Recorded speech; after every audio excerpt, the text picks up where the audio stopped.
way later after everybody else saw it and said it was one of the best action movies of all time. One of those people was talking to me after a show one time and said they saw it at Fantastic Fest in 3D. And I was like, wait a minute, this movie came out in 3D? Apparently the only way you can see it in 3D now is on a Blu-ray from the UK, or this what we're about to watch tonight, the DCP from Sony. So you are among the few, but I wanted to invite Ron, who is the person who told me about this, and they might have a few things to say.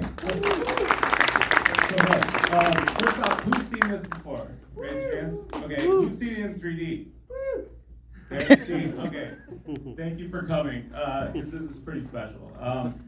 Yeah, 13 years ago, my first time in Austin, I came to Fantastic Fest, and I walked into this movie, and I had no idea what I was in for, and it just melted my brain.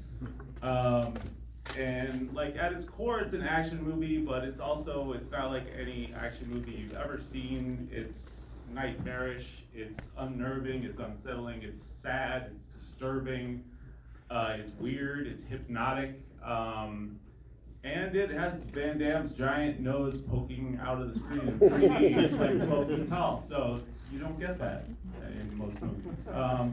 And action movies in general, like, they don't get a lot of respect, even less like the lower budget action movies are kind of seen as like just programmer schlock, but there's a lot of fans and writers like Outlaw Vern, the guys on Action for Everyone podcast and stuff like that, who know that there's potential in this space because it's a true independent cinema space where sometimes you will get somebody with a real vision and there's a diamond in the rough, and for me this is like the ultimate example of that happening.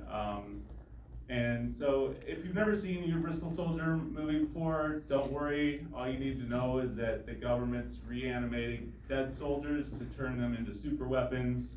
And Van Damme was the protagonist in all the previous movies, and Dolph was the antagonist. You're good to go for this one. And so for this one, but director John Hyams wanted to bring on a new protagonist. He needed somebody who had the acting chops to carry the movie, but who was also a legitimate screen fighter. And so he brought in Scott Adkins. You guys know, he's still relatively new, but you know, he had made his name with Undisputed, especially at this point, which is another series where the DTV sequels vastly were better than the theatrical original. And at the time, Scott had been signed up to double for both Christian Bale and Tom Hardy for The Dark Knight Rises, but he actually tore his meniscus, injured his knee during pre-production for that, but so he had to drop out, and Nolan's loss was our gain because he was able to do this movie. And so Hyams is the son of legendary director, journeyman cinematographer Peter Hyams, who, if you were here for Sudden Death, you know he's worked with Jean-Claude before. He also did Time Cop.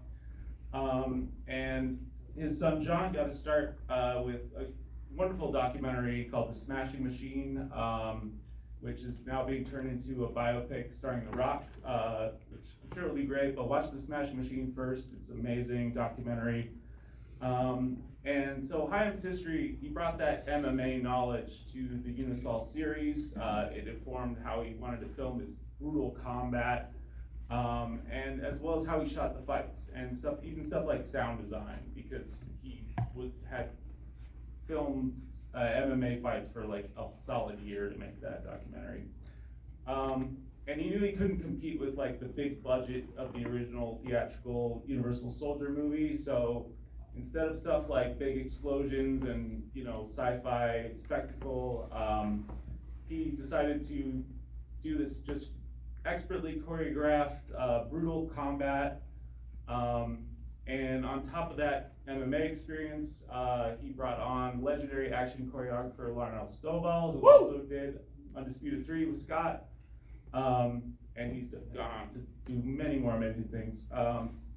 It filled the cast out with tons of great martial artists, and the action sequences truly stand out.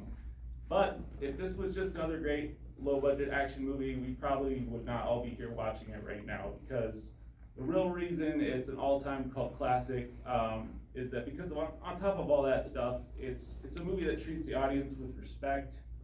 It throws you right into the deep end, turns your expectations upside down, trusts you to roll with it, and it rewards patience, curiosity, and like an engaged audience. It treats the premise with gravitas, and it turns it into a stylish neo-noir that touches on things like PTSD, identity, free will, cycles of violence.